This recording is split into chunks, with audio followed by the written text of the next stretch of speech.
everyone, I am Divya Mohan, a Principal Technology Advocate at SUSE, and today I'm joined by Selvi from Elodel. So Selvi, first things first, what does Elodel do? And for our audience, can you elaborate on, what specific problems and challenges are you solving for the customers in the cloud native space? Awesome. So nice to meet you, Divya. Yeah. I'm Selvi and I'm the engineering lead at Elotl.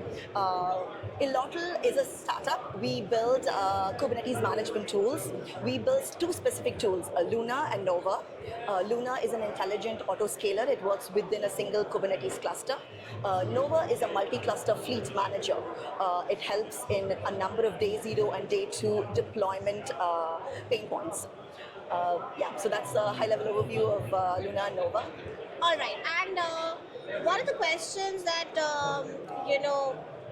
does come up normally is what do we do in a partnership perspective, and what challenges are we solving jointly? Like you explained the I think setting in which your company individually solves stuff for customers, but what is our partnership together solve for customers? Perfect. Great question. Thank you so much. So we've recently started working with SUSE AI, and we've seen that SUSE AI and Luna and Nova work really well together, and I'd love to tell you more about it. Yeah, sure. So within the AI stack, if you're self-hosting large language models, cost is a super critical component. True, yeah. And GPUs are really expensive, and furthermore, even the more affordable GPU shapes are in limited supply in all the four major cloud providers. Correct. So this is where Luna comes in.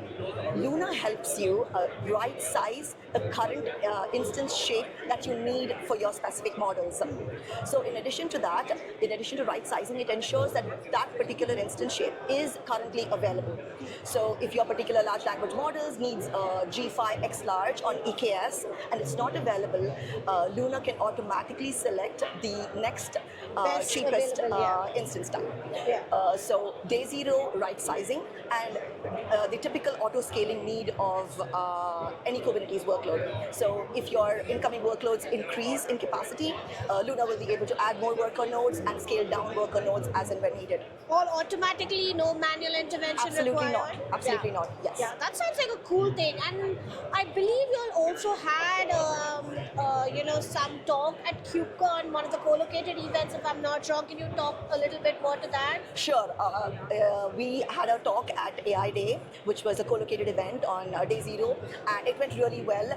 It was very well attended, and it was great to see the community involvement and engagement in understanding whether AI workloads and Kubernetes work well together, especially for inference. For training, Kubernetes has been used for quite a while, but inference is gaining popularity now. Foundation models are out of the box. People are using it. It's inference that becomes the key concern. Yeah. So we had a really good talk there and lots of good engagement. And any interesting conversations that you all have had throughout this KubeCon, because it's the second day, so have you all had any interesting conversations or any other interesting sessions that you've been a part of? Sure, I'd love to talk about how actually Nova works really well with SUSE AI Stack and how that's been something that people are already looking at. Hybrid cloud environments. Folks are starting with investments on-prem GPU resources and then bursting into the cloud. This is where Nova as a multi-cluster fleet manager comes into play. So Nova has a Kubernetes native policy-based scheduling, which means your workloads come in, depending on what your GPU availability is on-prem and your cloud clusters, it can place your workloads dynamically. And it also has something called fill and spill, which is a priority-based scheduling technique, which means, hey, day zero, place it on my sunk cost on-prem resources and burst into the cloud. Yeah. So Nova works really well, and that's gotten a lot of interest from folks.